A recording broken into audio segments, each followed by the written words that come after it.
Gambia may be the smallest country in Africa, but it will host the second largest gathering of world leaders in 2022.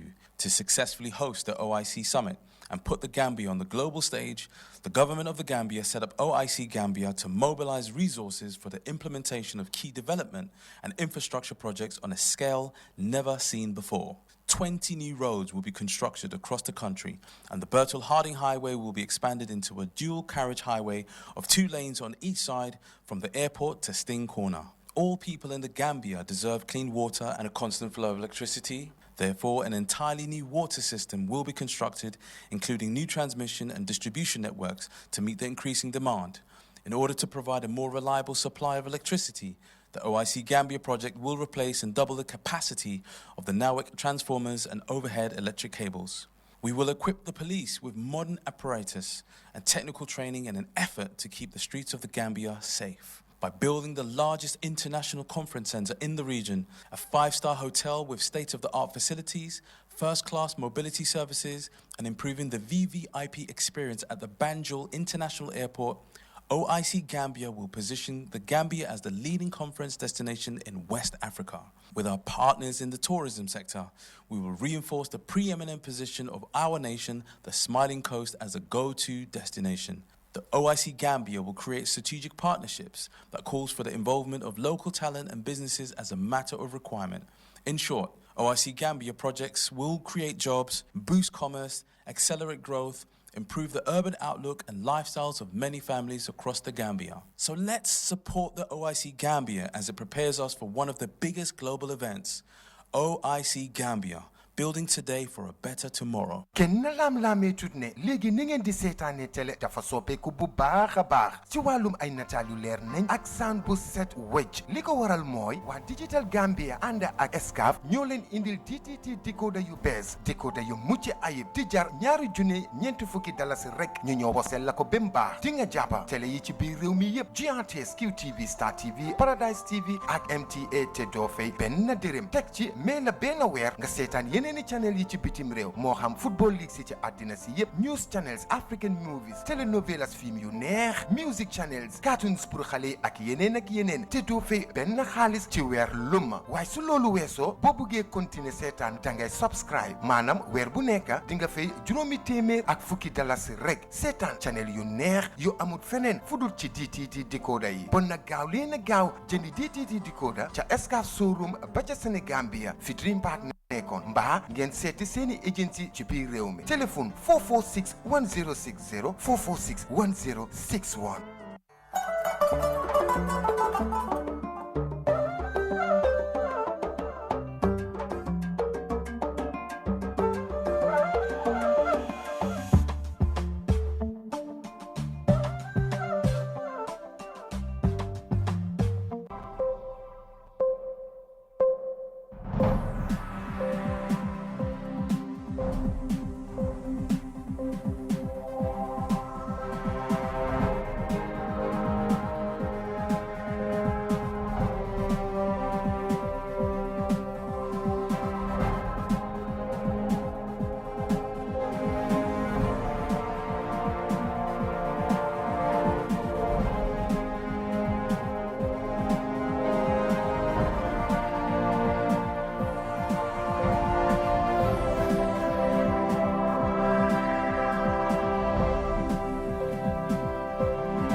Banjul, broadcasting for viewers in the Gambia and around the world. This is the news at 2000 hours with me, Winifred Nicole. In the headlines tonight, UNICEF country representative in the Gambia presents his letters of credence to the Vice President at State House. Lawmakers hone their skills on budget analysis, review and scrutiny during a 3-day capacity enhancement synergy. Medical experts explain before the Truth Commission procedure and protocol observed during former President Jammeh's HIV and AIDS treatment program. Plus, Agriculture Minister reiterates government's commitment to attain sustainable homegrown food. This as the Gambia joins the international community to commemorate World Food Day. And the impact of the coronavirus hits hard on schools in Kenya as some private institutions risk permanent closure due to financial constraints. For viewers, those are the headlines.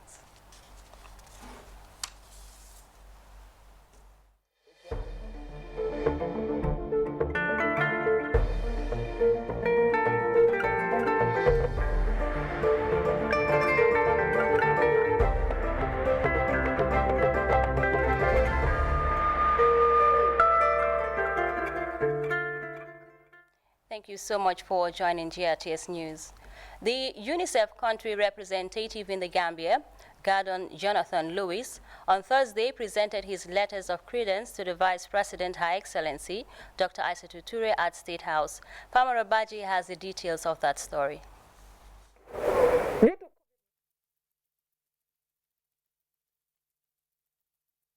The new UNICEF country representative to the Gambia presented his letters of credence to the Vice President of the Republic of the Gambia at the State House. Gordon Jonathan Lewis had a closed-door meeting with Dr. Isatou Toure, where they discussed issues focusing on the UNICEF mission in the country and the strengthening of the historical legacy between UNICEF and the Gambia government. After the closed-door session, the UNICEF representative told the waiting press that the gist of his engagement with the Vice President focused on renewing UNICEF's commitment in expanding close collaboration.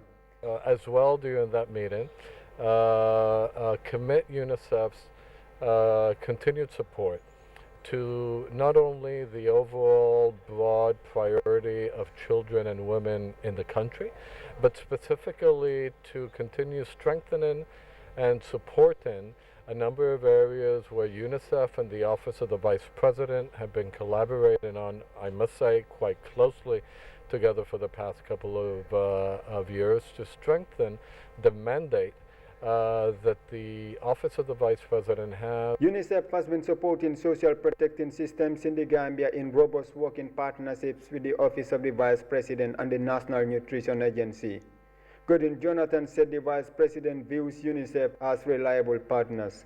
All in all, it was an excellent meeting. The Vice President herself was very clear in indicating that she sees UNICEF as a very committed, as a very reliable and strategic partner with all of the things related to social protection in the country. A UN body supporting a sustainable future for children. UNICEF is the largest international organization for the promotion and protection of child's rights, with a presence in more than 190 countries and territories. In the Gambia, UNICEF works with the government to deliver services for children across the country. Pamara Baji, GRTS News. To some legislative matters, deputies at the National Assembly are attending a 3-day capacity building forum on budget analysis, review and scrutiny, courtesy of the European Union. The conclave is set to enhance parliamentarians' knowledge and skills on budgetary issues. Umijai has more on that development. Deputies are scaling up their knowledge on budget analysis, review and scrutiny through a training program facilitated by the Gambia EU Cooperation Program. The training comes amid increasing calls for financial accountability, starting with parliamentary understanding of national budgets to enhance legislative decision-making on financial matters. Lawmakers will be introduced to new areas on national budget planning, research and analysis by close of the 3-day program, according to lead trainer Dominic Mendy. The objective of this discourse is to enhance skills and the ability to interrogate and derive the issues being sought in such an important instrument as a national budget. Our intention is to make sure that everyone stays engaged and active, so that together we shall derive mechanisms for assessing and understanding our budget. Developments in the country have significantly suffered from inadequate financial governance, a crucial requirement needed in ensuring a good budget. The training is a vital part of reform undertakings to boost fiscal inclusion, legislative activities directly impacting policy decisions that support sustainable human development. Els Bonstra, EU Councillor and Deputy Head of Delegation in the Gambia, hailed the critical role parliamentarians play in budget analysis, enabling inclusion and transparency. This training today aims to help lay those foundations. The majority of the current members of the National Assembly have 3 years' experience in performing their functions, and therefore this ability to review and analyze the national budget has been growing and is work in progress. This is why we are here today, to further enhance the capacities of the National Assembly when it comes to the scrutiny of the national budget. The training is essential to yield better budgetary process and expose parliamentarians to strategies for effective budget scrutiny.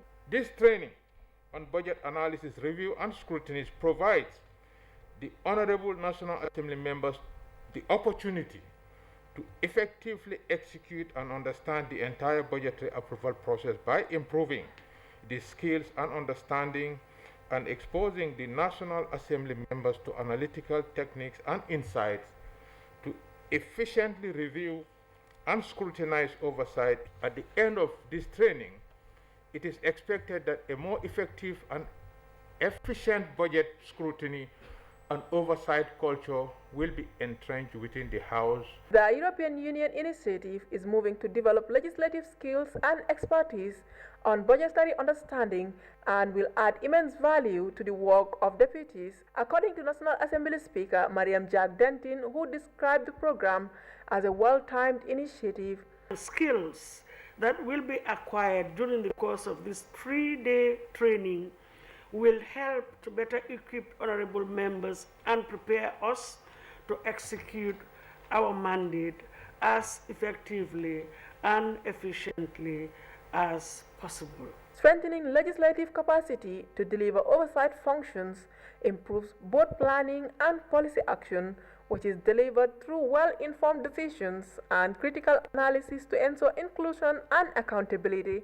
Ominjai, GRTS. The Truth, Reconciliation and Reparations Commission on Thursday continued their hearing on former President Jammeh's HIV and AIDS treatment program. Among the witnesses who appeared before the Truth Commission was a medical expert who explained extensively the procedure and protocol observed during the treatment program. Baba Silla has more in this report.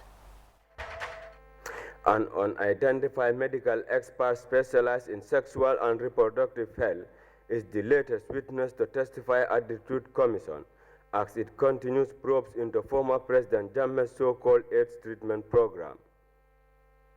The anonymous witness recalled the extensive training on HIV and AIDS he underwent in the United Kingdom, where he was trained in clinical and laboratory procedures for viral testing. His testimony further revealed how patients with HIV and AIDS were admitted into the treatment program. I had always, during such trainings, used the opportunity to emphasize that so far, from that time until today, there is no known cure for HIV so far. HIV patients, according to the unnamed witness, are also briefed about the procedures involved in the treatment program and laboratory results given to them based on their consent. He testified that if anyone tests positive for HIV and AIDS, the person is advised not to donate blood to others alongside specific medical advice to ensure safety. The unidentified witness spoke extensively on the treatment program, ranging from screening and admission of patients as well as other medical advice. He further claimed that in the course of the program, Protocol and procedures are also observed during testing procedures. After all these processes have been taken, patients are formally admitted into the medical program for the treatment of HIV and AIDS, with frequent tests to investigate medical conditions after treatment.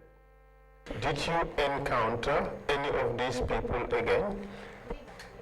After a year or two, a couple of persons returned, and the process required was to find out where they were, what happened, and on what basis, and whether they would still consent to continue what was initiated at the treatment center. The witness, who expressed his dissatisfaction with the program due to the failure of the treatment, described the scheme as an eye-opener for the public. Those who were misled would never fall into such a trouble, not so for better use of the word trap, because it affected their health significantly. Medical expert Abdullah Bachili testified next, adducing that the former president made several threats to close the Medical Research Council if they interfere with his patients. Dr. Bachili said Jammeh got upset after some of the patients turned out to be positive. He was disappointed that this test results still show HIV positive. Yes. That's your testimony? That's my testimony, because if they were all came negative as he expected, I don't think that would have been the reaction then. In 2007, the exiled former president Yahya Jammeh declared that he has a cure for HIV and AIDS and other untreatable human diseases without approval from the World Health Organization. The subsequent treatment program he established caused the loss of many lives, drawing serious criticism and condemnation around the world.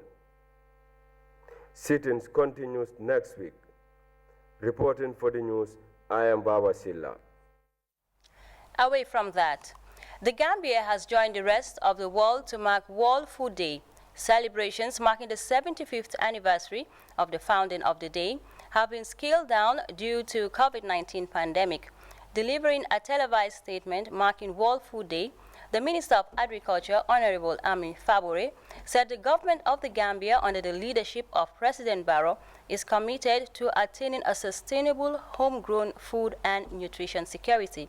Let's take a listen for more on that. Due to COVID-19, this year's celebration will be downscaled to exhibition locally processed food and biofortified crops, stands of nari, distribution of vegetable seeds, and simple farm equipment and sensitization on the tea. The Minister of Agriculture, under the able leadership of His Excellency President Adam Barrow, is committed to attain a sustainable homegrown food and nutrition security. This will provide the people with the necessary nutritious food for a healthy life and growth.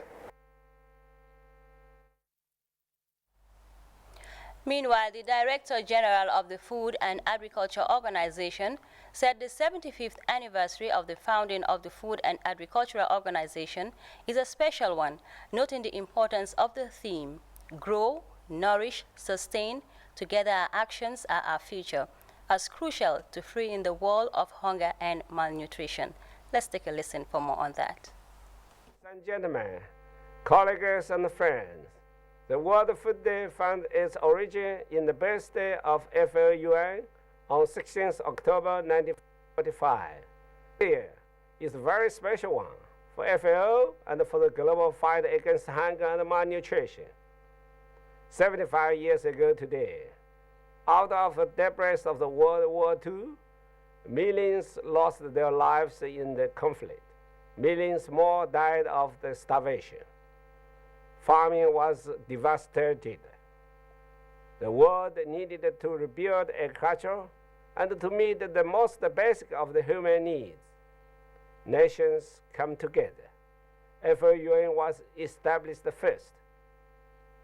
And we delivered FAO harnessed everything at our disposal: expertise, research, statistics, diplomacy, to have the world produce more, to feed more.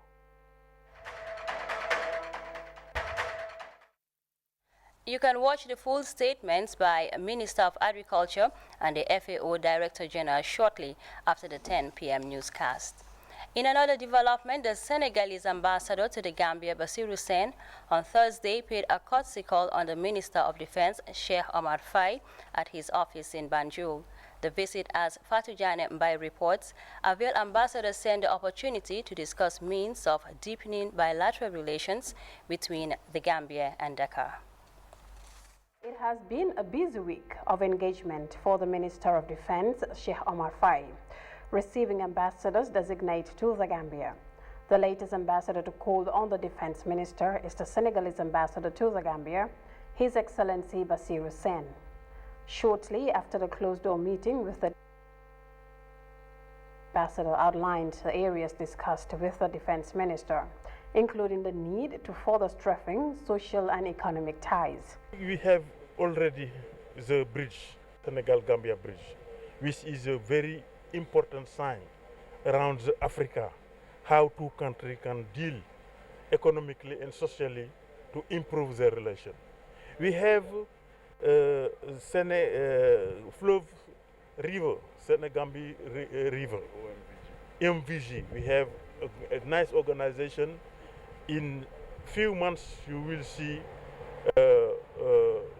important infrastructure realized on this river to give electricity, to give energy to our countries. The Senegalese diplomat said they talked about deepening military ties between the two countries. And it will be also will be an occasion to viabilize all this area for agriculture. So what are our aim for the future is going in the economic relation to strengthen them, because we are living with meals, not with only democracy and ideas.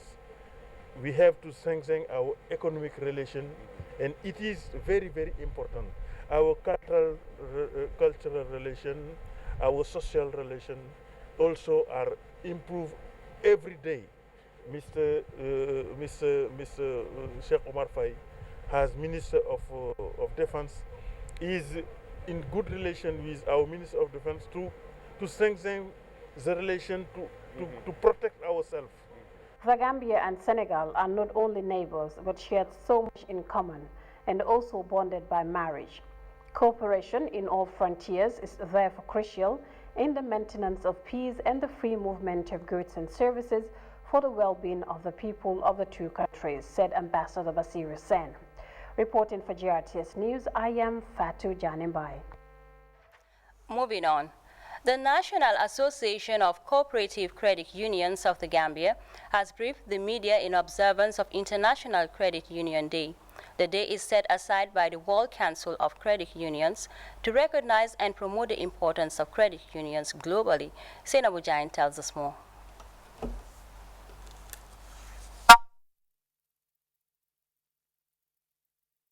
That report by Senabu Jain in our 10 p.m. newscast.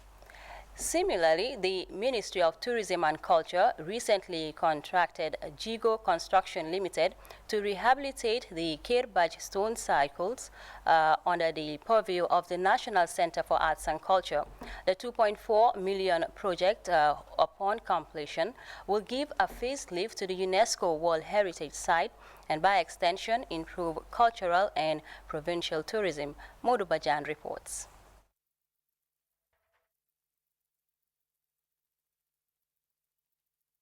And culture emphasized the importance of upgrading the stone circle site at Kirbaj in Nyarija Central River Region. Hamad Nkeba made the remarks during a $2.4 million contract signing engagement with Jigo Construction Company Limited, meant to rehabilitate the stone circle site, an area with a UNESCO World Heritage designation. First, Kirbaj Stone Circle site is a UNESCO World Heritage site since 2006, and therefore offers great potential in attracting visitors. However, the site, including the perimeter fence, exhibition rooms, and the water supply, have been dilapidated over the years. Moreover, this site is located in Nyanija, one of the isolated areas in this country. The district has a rich and a vibrant culture which deserve to be preserved. National Center for Arts and Culture Director Hausum Sise said the rehabilitation will duly improve the outlook of the Kirbach Stone Circles area. Following the ministerial tour to heritage sites earlier this year, the NCAC on the board advice chose Kirbach Stone Circle site in Nyanija as the beneficial site. This decision was informed by the fact that this site is one of the most interesting stone circle sites in the country, especially for its V-shaped stone, which still today historians or archaeologists do not understand its significance. The NCAC has successfully conducted the procurement process, and Jigo Construction has emerged winner. Jigo is of course a reputable construction company, which we are certain will give us a great job, which is befitting this UNESCO World Heritage Site. The Chief Executive Officer of Jigo Construction Company Limited, Amadou Jigo, expressed appreciation for being considered to facelift the Kirbach Stone Circles site. He reassured that they will work in earnest to professionally finish the contract in 4 months. I would like to begin expressing our gratitude with a thank you to the contract committee that granted us this contract. It is a great honor to us, Jigo Construction Limited, and to me personally, as it serves as a motivation to continue our endeavor as our company broadens its scope of action. I would like to reassure you all of first-class delivery without the compromise of standard, for we are confident and certain in our ability to deliver nothing short of standard. In a presentation, a staff of NCAC, Michael Campbell, outlined the redesigned outlook of the cultural heritage area, a move which can be a huge boost to the country's up-country tourism promotions. The National Assembly member for Nyanija, Amadou Kamara, equally approved of the rehabilitative gesture. Kamara maintained that the activity can indeed beef up tourism and employment by extension.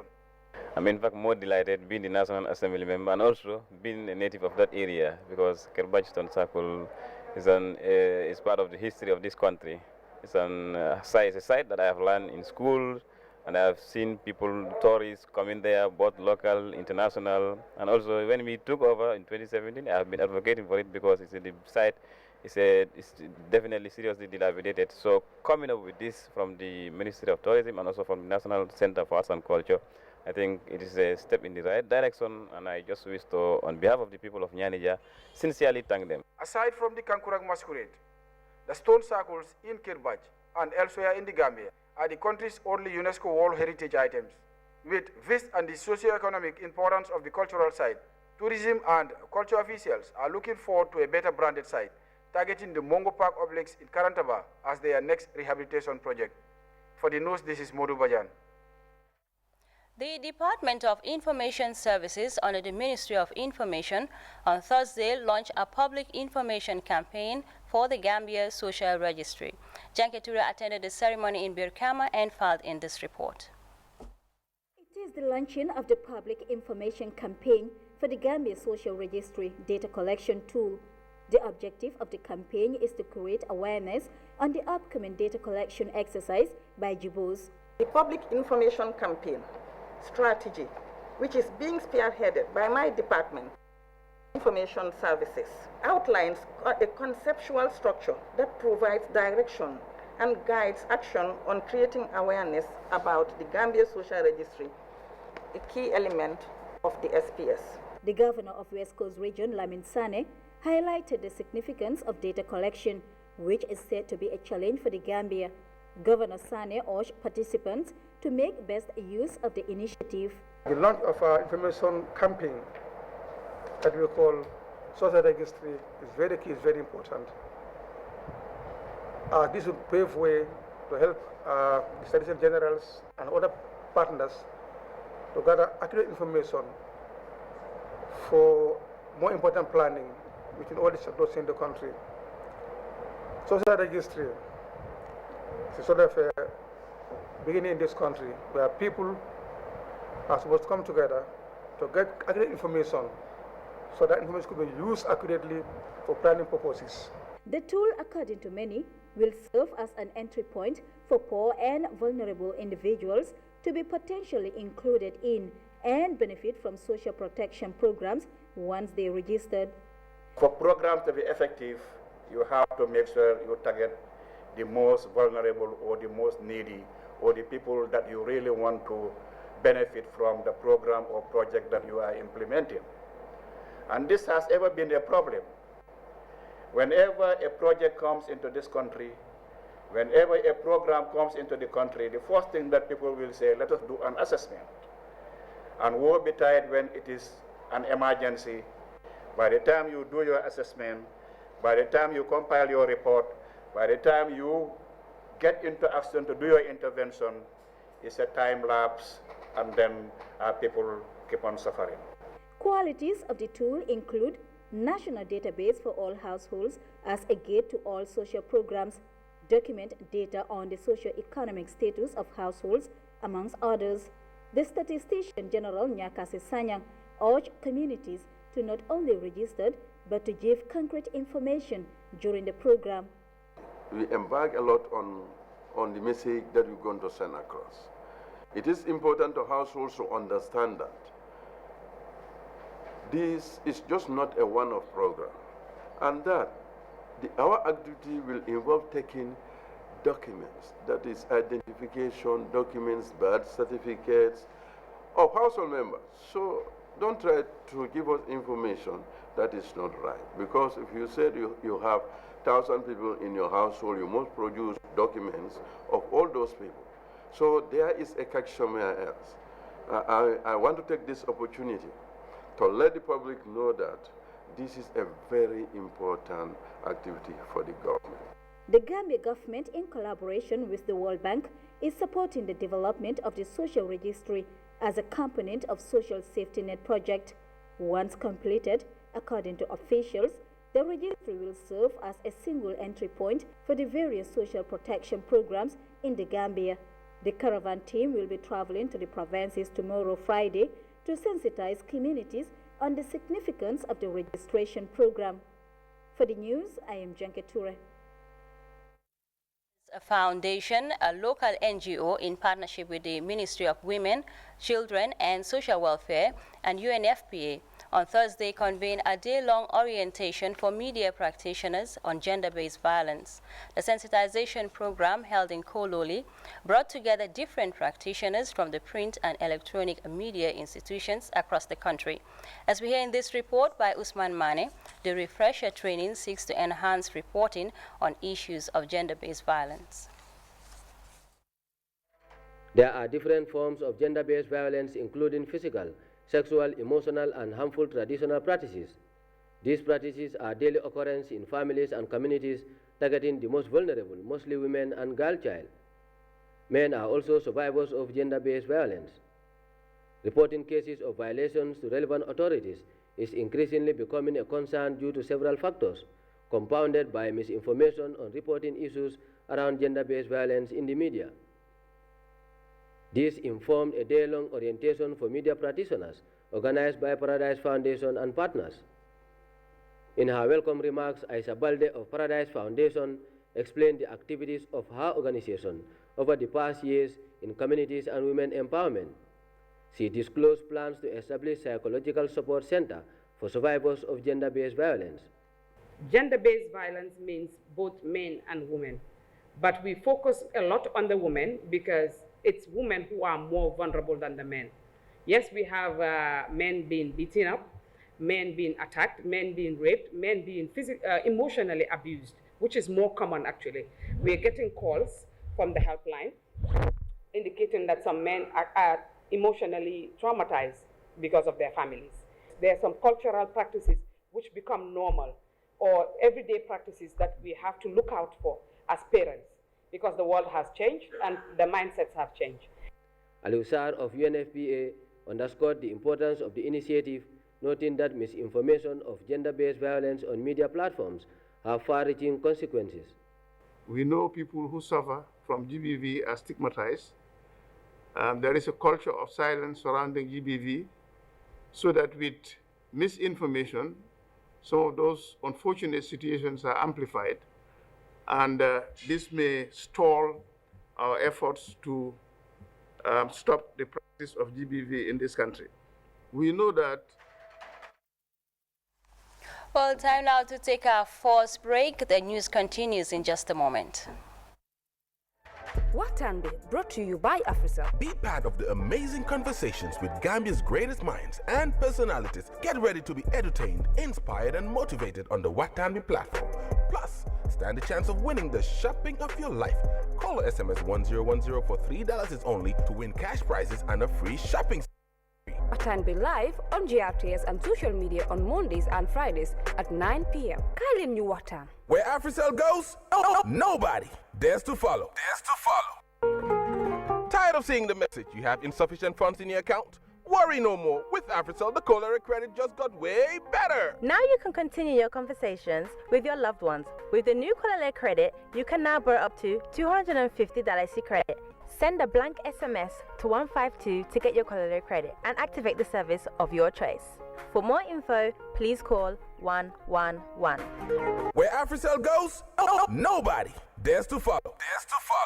Hello Gambia, your television experience has transformed to the next level. Gambia Limited and XCAF brings you amazing features with the DTT decoder by XCAF. Television in high definition and excellent sound quality. Watch all Gambian channels such as GRTS, QTV, Star TV, Paradise TV and MTA TV with one decoder, all for free. Get the decoder for $2,040, which comes with free installation, 24/7 customer and technical support all year round, and 1 month free subscription and only $510 subscription thereafter. Your favorite football games, telenovelas, exciting movies, news, current affairs, documentary, nature and local dramas across West Africa. Get the decoder at XCAF Gambia, located at Hendon Court Building, former Dream Park Senegambia, or through approved dealers. For more information, call 446-1060 or 446-1061. DTT decoder by XCAF. The world is at your fingertips.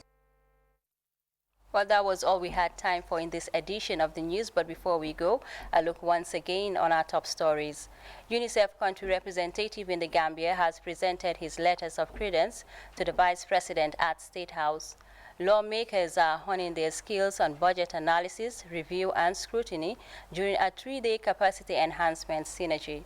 Medical experts have been explaining before the Truth Commission procedures and protocol observed during former President Jammeh's HIV and AIDS treatment program. Plus, Minister of Agriculture has reiterated government's commitment to attain sustainable homegrown food. This as the Gambia joins the international community to commemorate World Food Day.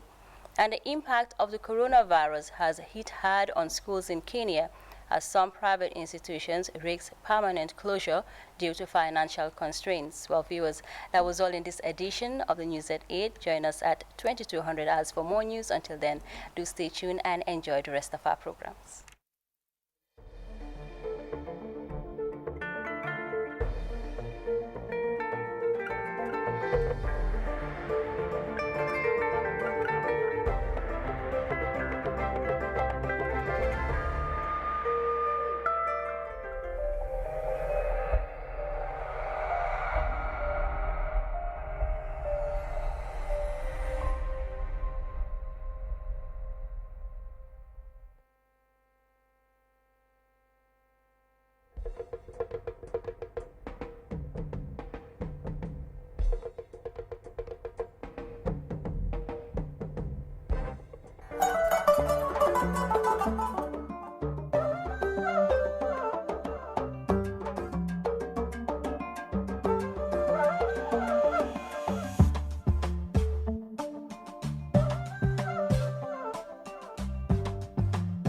Gambia de mun na nek réew mi gëna tuuti ci Afrika waaye terewul dina dalal ñaareeli xew-xew bi gëna mag dajale kilifa yi ci àdduna ci 2022 ci loolu nguuri Gambia dafa sos kuréel guñ naan OIC Gambia ñu sas leen lépp lu aju ci dajale xaalis ak it jumtukaay yi ñoo war a jëfandikoo ngir soppi kanami dëkk bi ci anam buñ mësuta gis lépp ngir Gambia am ndam ci daje bu màgg bii nga xam ne réewi islam yi ci àdduna yépp daañu ko fi amal lu war a mat 20 tali yu ees daañu ko tabax ci réew mi Batil Hadin Highway itam daañu ko yaatal bu baax diggante airport ba Stinkoona axa kay askani Gambia aajo woon nañ ndox mu sell ak courant gu doy ba tax na daañu amal ay pexe yuy indi ndox ak it séddale ko ci anam boo xam ne ñépp daañu ci kontaan noonu OIC Gambia